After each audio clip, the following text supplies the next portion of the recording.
रहमो करम पे हो। हम कहें तो उठो, हम कहें तो बैठो, हम कहें तो खाओ, हम कहें तो नहीं खाओ। इसलिए उनके चश्मे से सब देखना चाहिए, और उनके चश्मे से देखने के साथ साथ जो अगली पीढ़ियां तैयार हो रही हैं उनका चश्मा ही धुंधला कर दो, क्रैक कर दो।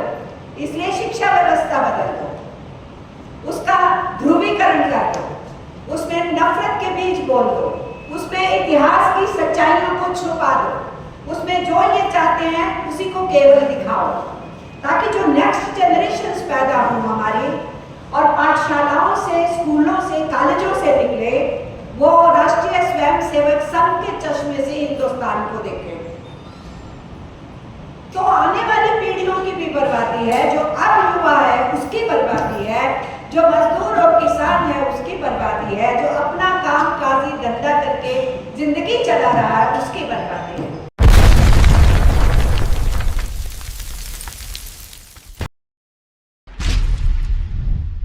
1 सितंबर की रैली की देखरेख करेगी, इंतजामों को कैसे किया जा रहा है उसको देखेगी, और उसी कमेटी ने ये आज की मीटिंग के बारे में तय किया। बहरहाल हम सब कलेक्टिवली एक साथ मिलके उसमें हिस्सा लेंगे। अभी दुनिया के और देश के हालात अच्छे नहीं हैं। ऐसे समय में पार्टी की रैली का दिल्ली में होना महत्व रखता है। ऐसी सरकार तो बैठी नहीं है दिल्ली में कि जिससे हम कुछ मांगेंगे तो वो पूरा करेंगे।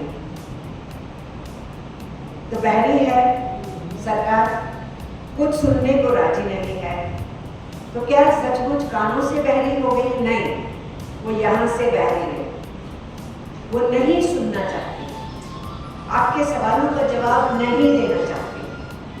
जो आप मुल्क के अंदर मजदूर के लिए, किसान के लिए, आम जनमानस के लिए, विद्यार्थी के लिए, नौजवान के लिए, शिक्षक के लिए, समाज के हर हिस्से के लिए जो आप बेहतरी की मांग करते हो, वो यहाँ उसको क्लिक नहीं करता है, क्योंकि उनके यहाँ एक ही चीज है। यहाँ जो ब्लॉक है चुनाव कैसे जीतता है, वोटर लिस्टों में हेराफेरी कैसे करनी है, SIR कैसे कराना है, जो हमारे विरोधी हैं उनको वोटर लिस्ट से कैसे गाइड करना है। इलेक्शन जीतना मकसद है, इसलिए हिंदू मुस्लिम फसादों को कैसे बढ़ाना है। अब पंजाब का इलेक्शन आ गया है तो हिंदू सिख मुद्दे को फिर से कैसे उभारना है, और इसलिए बाहर फेंक देंगे, बाहर भेज देंगे, घुसपैठी आ गए हैं। और महिलाओं को डराया गया था तुम्हारा मंगलसूत्र छीन के ले जाएंगे, और गरीब आदमी को डराया गया कि तेरी भैंस खूंटे से खोल के ले जाएंगे। आम आदमी को समझाया गया ये तो टूटी भी खोल के ले जाएंगे। जब इंडिया ब्लॉक और बीजेपी की कंपटीशन में 2024 की इलेक्शन थी, तो उस इलेक्शन से पहले का माहौल आप और हम सब जानते हैं। हम ये भी जानते हैं कि इलेक्शन कमीशन इनकी जेब में है, और इसलिए जो ये चाहते हैं उस इलेक्शन कमीशन से करवाते हैं। इलेक्शन कमीशन को जेब में डालने के लिए इन्होंने इलेक्शन कमीशन की सिलेक्शन की प्रक्रिया ही बदल दी थी। प्रक्रिया तो होती थी अपोजिशन का लीडर, प्राइम मिनिस्टर और सुप्रीम कोर्ट के चीफ जस्टिस।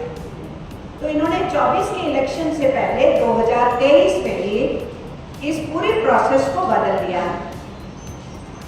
बहुमत से फैसला होना होता है। 3 मेंबर चुनाव कमेटी के सदस्य होते हैं इलेक्शन कमीशन के, तो 2 जिधर होंगे वो फैसला होगा। तो इन्होंने क्या निर्णय ले लिया, प्राइम मिनिस्टर और प्राइम मिनिस्टर के एक मंत्री और एक अपोजिशन लीडर। अब अपोजिशन लीडर वहां जाए या नहीं जाए कोई फर्क नहीं पड़ता, क्योंकि 2 का फैसला ही तो मान्य होगा। प्रधानमंत्री, उनके मंत्री तीनों की बैठक में बोले या दोनों इकट्ठे बैठ के बोले, वही निर्णय है। इसलिए इलेक्शन कमीशन बदला। इनको मालूम था नीचे जनता बहुत त्रस्त है, मजदूर हड़तालें कर रहे हैं, किसान आंदोलन के बाद आंदोलन करते चले जाते हैं, विद्यार्थी सड़कों पे है, शिक्षा व्यवस्था महंगी होती चली जा रही है, बार बार पेपर लीक हो रहे हैं, नौजवान परेशान है, रोजगार उनके हाथ में आ नहीं रहा है, घर परिवार दुखी है क्योंकि रसोई बड़ी महंगी हो गई है। रसोई कैसे चलाई जाए, कैसे परिवार का पेट भरा जाए। तो बच्चों की पढ़ाई हो या बीमारों की इलाज हो या सिर के ऊपर छत हो, हर चीज में जो समस्याएं हैं, ये जो लोगों ने लड़के कुछ वेलफेयर स्कीम ली थी उनको ठप कर दिया और चुनाव के टाइम पे पैसे बांटने की प्रक्रिया शुरू कर दी। आप जानते हैं मनरेगा ठप कर दिया गया, बीबीजी ग्राम ले आए। हमारी और वेलफेयर स्कीम्स हैं जो सरकारी फंड से चलती थी, बजट में प्रावधान था, उन स्कीमों को भी कमजोर किया जा रहा है, राज्यों पे फेंका जा रहा है। तो इसलिए जो हिंदुस्तान के संविधान में हमारी सत्ता का जो स्वरूप है वो है एक हमारे राज्य का, रिपब्लिक का, भारत गणतंत्र का, वो एक वेलफेयर स्टेट का। समाजवाद तो कॉन्स्टिट्यूशन में लिखा है, अभी ये देश समाजवाद की तरफ नहीं बढ़ा है, लेकिन एक वेलफेयर स्टेट था। लेकिन मिस्टर नरेंद्र मोदी की सरकार वेलफेयर स्टेट भी नहीं रहने देना चाहती। वो चाहते हैं कि हर कोई हमारे रहमों का रंग पे हो। हम कहें तो उठो, हम कहें तो बैठो, हम कहें तो खाओ, हम कहें तो नहीं खाओ। इसलिए उनके चश्मे से सब देखना चाहिए और उनके चश्मे से देखने के साथ साथ जो अगली पीढ़ियां तैयार हो रही हैं उनका चश्मा ही धुंधला कर दो, क्रैक कर दो। इसलिए शिक्षा व्यवस्था बदल दो, उसका ध्रुवीकरण कर दो, उसमें नफरत के बीज बोल दो, उसमें इतिहास की सच्चाइयों को छुपा दो, उसमें जो ये चाहते हैं उसी को केवल दिखाओ, ताकि जो नेक्स्ट जनरेशंस पैदा हो हमारी और पाठशालाओं से, स्कूलों से, कॉलेजों से निकले, वो राष्ट्रीय स्वयंसेवक संघ के चश्मे से हिंदुस्तान को देखें। तो आने वाली पीढ़ियों की भी बर्बादी है, जो अब युवा है उसकी बर्बादी है, जो मजदूर और किसान है उसकी बर्बादी है, जो अपना काम काजी धंधा करके जिंदगी चला रहा है उसकी बर्बादी है। ये सब बैकग्राउंड, जिस बैकग्राउंड में ये रैली होने वाली है, की हुकूमत, अमेरिका की हुकूमत, बेंजामिन नेतन्याहू जो इजराइल का प्रधान है, उसकी पीठ पे हाथ रख के फिलिस्तीनियों के कत्लेआम के अंदर हिस्सा डाले। गाजा पट्टी जो है उनका वो वाला एरिया है, 70,000 से ज्यादा कत्ल किए हैं उन्होंने, और उसमें से आधे बच्चे और महिलाएं जो मारे गए। जो यूएनओ की बॉडीज है उनको नहीं छोड़ा गया, जो हॉस्पिटल्स थे, स्कूल थे, सब नेस्तनाबूद कर दिए। जो भूखों के लिए खाना लेके गई दुनिया की टीमें, उन पे भी हमला किया। तो भूखे हो तो भूख से मरो, बीमार हो, अंग टूट गए हैं, जख्मी हो गए हो, अस्पताल नहीं मिलेगा, ऐसे ही मरो। और छोटे बच्चों को मारना, गर्भवती औरतों को मारना, उसका मतलब क्या होता है? नस्ल को खत्म करना। इसको बोलते हैं जेनोसाइड। तो इंटरनेशनल कोर्ट ऑफ जस्टिस में साउथ अफ्रीका की सरकार गई और इंटरनेशनल कोर्ट ऑफ जस्टिस ने कहा जो नरसंहार फिलिस्तीन की गाजा एरिया में इजराइल ने किया है ये जिनोसाइड है, यानी नस्लों को खत्म करने की मंशा से ये सब कुछ किया जा रहा है। और लगभग 40 से भी ज्यादा देशों में नेतन्याहू के जाने पे रोक लगी कि ये वहां जाए तो इसको तुरंत गिरफ्तार करो। उस हत्यारे की पीठ के पीछे कौन है? अमेरिका की साम्राज्यवादी हुकूमत के सरगना ट्रंप की सरकार है। पूरे यूरोप के देशों का इस्तेमाल करते हुए, नाटो का इस्तेमाल करते हुए, यूक्रेन के ज़ेलेंस्की की पीठ के ऊपर हाथ रख के रूस के साथ युद्ध चल रहा है, रशिया और यूक्रेन की युद्ध चल रही है। और फिर हम देखते हैं कि अचानक ईरान के ऊपर हमला हो जाता है। इन्होंने सोचा था 5-7 दिन में ईरान को चपटा कर देंगे, खत्म कर देंगे, और उसके दौरान बोल भी रहे थे पूरी सभ्यता को बर्बाद कर देंगे ईरान की। कभी ऐसा हुआ है क्या? पूरी की किसी को बिल्कुल दीवार की तरफ धकेलते हो, वो कुछ तो करेगा, मरता क्या नहीं करता। इन्होंने जो सोचा था 6-7 दिन के अंदर सफा चट कर देंगे ईरान को, वो नहीं हुआ। और आज की डेट में ईरान अमेरिका से जीत चुका है। लड़ाई चल रही है, नेगोशिएशन हुई, कुछ शांति वार्ता हुई, ईरान की बहुत सारी कंडीशंस के ऊपर शांति वार्ता हुई, उसका शांति वार्ता के दस्तावेज भी बन गए। फिर स्विट्जरलैंड के अंदर जाकर के वहां पर समझौता वार्ता हुई और फिर ये हुआ कि अब ये समझौता आगे चलेगा। लोगों ने चैन की सांस ली कि अब शांति रहेगी यहाँ, क्योंकि आप और हम सभी प्रभावित हो रहे हैं। जैसे ही गैस और डीजल के दाम बढ़ते हैं, पेट्रोल के दाम बढ़ते हैं, हमारे हर सामान के दाम बढ़ते हैं। जिस महंगाई से हम प्रताड़ित हैं, वो महंगाई बढ़ जाती है और बहुत सारे देश इस आर्थिक संकट की चपेट में आ रहे हैं। और कुछ हुकूमतें होती हैं, बहाने ढूंढती रहती हैं। तो नरेंद्र मोदी की सरकार के लिए तो अच्छा बहाना हो गया। जब बहुत कम था दुनिया के क्रूड ऑयल का दाम, तब जितने दाम थे, आज की डेट में क्रूड ऑयल का दाम उतने लेवल पे होने के बावजूद भी पेट्रोल डीजल के दाम हिंदुस्तान में बहुत ज्यादा। तो इनको तो बहाना मिला है और भी इस महंगाई को बढ़ाने का। इसलिए 3 असर इसके हो रहे हैं। एक तो पूरी दुनिया में आर्थिक मंदी जहां जहां चल रही है, आर्थिक संकट बढ़ गया है, हिंदुस्तान में भी बढ़ गया है। दूसरा अर्थ हो रहा है कि जो सरकारें आवाम को दबा के रखना चाहती हैं, अपने अपने देश के पूंजीपतियों को और कॉर्पोरेट घरानों को ही केवल फायदा पहुंचाना चाहती है, वो इसके बहाने के तहत आम लोगों के ऊपर महंगाई को और थोप रही है। तीसरी चीज इस युद्ध के होने से हो रही है कि पूरी दुनिया के अंदर हथियारों की होड़ तेज हो गई है। इसलिए युद्ध तो किसी भी तरीके से माफिक नहीं। और जिस पर्यावरण की बात होती है, उतना साल भर में कोई देश वातावरण में पोल्यूशन नहीं फैलाता होगा जितना 1 घंटे की बमबारी प्रदूषण के अंदर बढ़ावा करके। तो पृथ्वी के ऊपर मानवों को तो कष्ट में डाला ही जा रहा है, पृथ्वी के ऊपर पर्यावरण एनवायरनमेंट को भी और प्रदूषित किया जा रहा है। और जब एनवायरनमेंट प्रदूषित होता है तो सबसे ज्यादा प्रभावित आम जनमानस होता है, जो मेहनत का शवान होता है। उनके रहने की जगहों के ऊपर उस प्रदूषण का ज्यादा गहरा असर पड़ता है। तो उसको भी हम देख रहे हैं। इस बैकग्राउंड में लोगों को लगा था कि शांति की बात हो रही है, अच्छी बात है, ये सब चलेगा। और हम कह रहे थे कि ट्रंप के ऊपर कुछ भरोसा नहीं, वो सुबह क्या कहेगा, 4 घंटे बाद क्या कहेगा, रात को फिर पलट जाएगा, अगले दिन सुबह फिर पलट जाएगा, कुछ भरोसा नहीं। मिस्टर ट्रंप को भी मालूम है वो युद्ध हार चुके हैं। अब वो इस युद्ध से बाहर निकलना चाहते हैं, लेकिन बाहर निकलते हुए वो दुनिया को बताना चाहते हैं हम जीत चुके हैं, ईरान हार गया है। जबकि ईरान जीत चुका है। कि आपने कहा 6-7 दिन में उड़ा देंगे, उसने तो 4 महीने इस युद्ध को झेला है।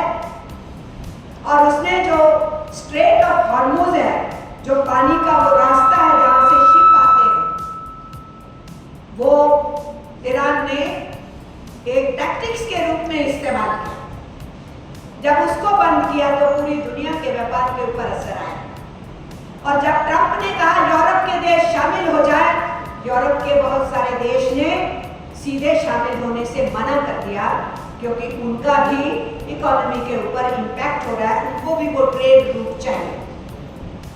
तो इस सारी बैकग्राउंड के अंदर हम ये देख रहे हैं कि दुनिया में वातावरण अच्छा नहीं। अभी 6-7 दिन पहले ट्रंप ने एक बात कही कि पोलैंड के ऊपर रूस हमला करने वाला है। लोगों को लगा ये मिडल ईस्ट से, गल्फ के एरिया से हटके अब यूरोप की तरफ इसका ध्यान चला गया, तो अब ये वहां कुछ करेगा। और ये कह रहा है कि नाटो के देश सारे एक साथ हो जाओ और अब तुम जो है तैयार रहो, क्योंकि पुतिन जो है रशिया का, वो पोलैंड पे हमला करने वाला है, तुम यूरोप के देशों को इस लड़ाई में घुसाने वाला है। कम्युनिस्ट पार्टी ये समझती है कि ये सरकार केवल गूंगी नहीं है, केवल बहरी नहीं है, ये सरकार सोच समझ के हिंदुस्तान के आवाम को एक गुलामी की व्यवस्था देने की तरफ, एक फासीवादी नाजीवादी सत्ता कायम करने की तरफ बढ़ेगी।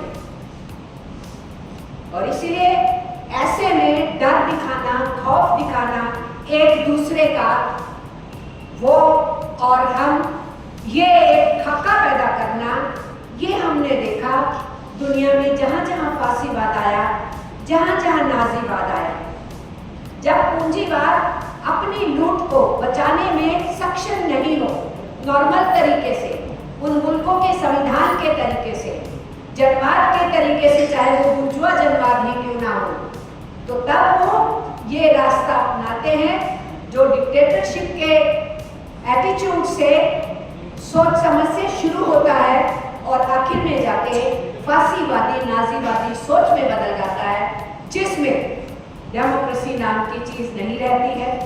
हर विरोध की आवाज को दबाया जाता है, हर विरोध की आवाज उठाने वालों को जेलें दिखाई जाती हैं। तो हिंदुस्तान को उस दौर की तरफ भेजने का नरेंद्र मोदी की हुकूमत का, कहना चाहिए आरएसएस की हुकूमत है, ये तो स्वयं सेवक हैं नरेंद्र मोदी के।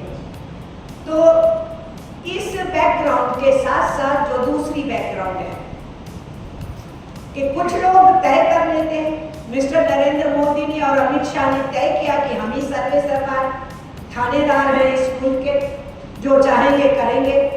ऐसे दुनिया में भी एक अपने आप को थानेदार डिक्लेयर किया हुआ है, अमेरिका का ट्रम्प। उसको लगता है कि मैं दुनिया में जो मर्जी करूं।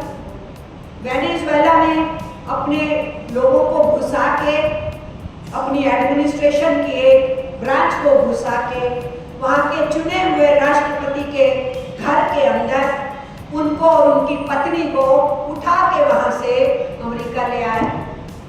इल्जाम लगाया ये तो नारकोटिक्स के धंधे वालों के साथ लिंक है, और बड़ी जल्दी साफ हो गया कि इसका नारकोटिक्स से लेना देना नहीं है। पूरी दुनिया में जो तेल का भंडार है उसका 20% अकेले वेनेजुएला में। अमेरिका को तेल चाहिए, उसको गैस चाहिए, उनको वाटर रूट चाहिए, उनको एयर रूट चाहिए, उनको रोड रूट चाहिए, उन्हीं को व्यापार करना है और पूरी दुनिया में करना है। तो इसलिए दुनिया की जो वित्त पूंजी है, IMF, वर्ल्ड बैंक है, बड़े बड़े बिलियनियर्स मिलियनियर्स हैं, खरबोपति लोग हैं, चंद मुट्ठी भर, वो पूरी दुनिया को चलाना चाहते हैं। ट्रंप उनका सरगना है। टीम की साथ गिर रही है और इसीलिए वो अलग अलग चुनावों में नए नए तरीके लेके आ रहे हैं। इलेक्शन कमीशन बदला, वोटों में गड़बड़ी कराई, गिनती में गड़बड़ी कराई, तो समझ में आया ये भी काफी नहीं होगा, क्योंकि सब कुछ करने के बाद, नफरत फैलाने के बाद, पैसे बांटने के बाद भी बीजेपी हार गई, नरेंद्र मोदी हार गए। केवल 240 सीट आई, 272 का बहुमत होता है, और ये इनको मालूम था नीचे से जमीन खिसकी हुई। इसीलिए जिस नीतीश को जेल भेजने की धमकियां देते थे और अमित शाह ने जाके कहा था नीतीश तुम कभी बीजेपी के पास भी तेरे को आने नहीं देंगे, उसी नीतीश के आगे नाक रगड़ के अपने साथ लेके आए। जिस चंद्रबाबू नायडू को जेल में भेजा और नरेंद्र मोदी ने आंध्र प्रदेश में खड़े होकर कहा था, वहां एक पब्लिक मीटिंग में, चंद्रबाबू नायडू तेरी वही जगह है और बाहर नहीं निकलने देंगे, उसी चंद्रबाबू नायडू के आगे नाक रगड़ के उसको अपने साथ किया। अगर ये दोनों को साथ नहीं करते तो ये सरकार नहीं बनती। बैसाखियों पे खड़ी हुई ये सरकार, हारा हुआ प्राइम मिनिस्टर, हारी हुई बीजेपी जख्मी है, और वो अपने इस नए राज में साल डेढ़ साल के भीतर भयंकर तरीके से आम आवाम पे, मजदूरों पे, किसानों पे हमले बढ़ा रही है। ये बैकग्राउंड है जब हम रैली करने जा रहे हैं। हमला तेज है उनकी तरफ से, तो SIR भी के अंदर भी SIR तो हमारे देश में हर 20 साल पे होता है। SIR से किसी को एतराज नहीं होता, पर SIR को इस पर्पज से करना कि विरोधियों के वोट काट डालो, वो शरारत होती है, जिसको इन्होंने किया। अब ये एक और काम करने जा रहे हैं, डेमोग्राफी चेंजेस जो हैं उसकी स्टडी। अब उसमें तो सिंपल डेमोग्राफी के चेंजेस होते हैं, उसके अंदर कोई मतलब नहीं होता है धर्म शब्द को इस्तेमाल करना कि धर्म का आधार बना करके उस डेमोग्राफिक एक्सरसाइज को किया जाए, लेकिन इन्होंने उसको जोड़ा है। तो इनके खतरनाक इरादे हैं, जिस ढंग से ये करना चाहते हैं कि कहाँ इनका सपोर्टर बैठा है, कहाँ मुस्लिम समुदाय ज्यादा गिनती में है उस कंस्टिट्यूएंसी में, कि वो बीजेपी के पाले में ना आके अपोजिशन के पाले में चला जाए। उन सारी चीजों को इस डेमोग्राफिक स्टडीज के बाद वो मैनेज करना चाहते हैं, जैसे असम में इन्होंने मैनेज किया। हेमंत बिस्वा की सरकार ने बड़े तरीके से पिछली चुनावों के अंदर एक एक कंस्टिट्यूएंसी को देखा कि कहाँ-कहाँ जो इनके अपोजिशन के वोट हैं ज्यादा हैं, वहां से कितने वोटों को किसी कंस्टिट्यूएंसी में मैदान कर दिया जाए, दूसरी आपके फेवर वाले कंस्टिट्यूएंसी के उस पोर्शन को ऐड कर दिया जाए और फिर आप जीते। ये असम में एक्सपेरिमेंट इनका कामयाब हो चुका है और इसीलिए अब उस तरीके की ये प्रक्रिया को पूरे देश में करना चाहते हैं। लोगों को तो पता ही नहीं लगता, अभी पहली चीज पे बहस हो रही होती है, इनका नया इनके लिफाफे में से नई चीज निकल आती है। अभी दूसरी चीज पे चर्चा चल रही है लोगों को समझाने की, तीसरी चीज निकल आई। तो ये जो सिम गुर्जा का चक्कर है, इसमें से कहीं कुछ निकल रहा है। तो इस बैकग्राउंड में हम ये समझते हैं भारतीय कम्युनिस्ट पार्टी ने ये निर्णय लिया कि इनसे मांगने से कुछ नहीं मिलेगा, हम मांग करने के लिए नहीं आ रहे हैं दिल्ली इस रैली में, हम बदलाव चाहते हैं इस देश में, इसलिए रैली का नाम रखा बदलाव रैली। हम परिवर्तन चाहते हैं, बुनियादी परिवर्तन चाहते हैं मुल्क के अंदर, ताकि हम अपने देश की डेमोक्रेसी को हिफाजत से आगे बढ़ाते हुए लोगों को कॉन्स्टिट्यूशन में दी गई जो डायरेक्शंस है, दिशा है, सोच है, समझ है, उसके आधार पे हिंदुस्तान की सामाजिक आर्थिक व्यवस्था को दिशा मिले।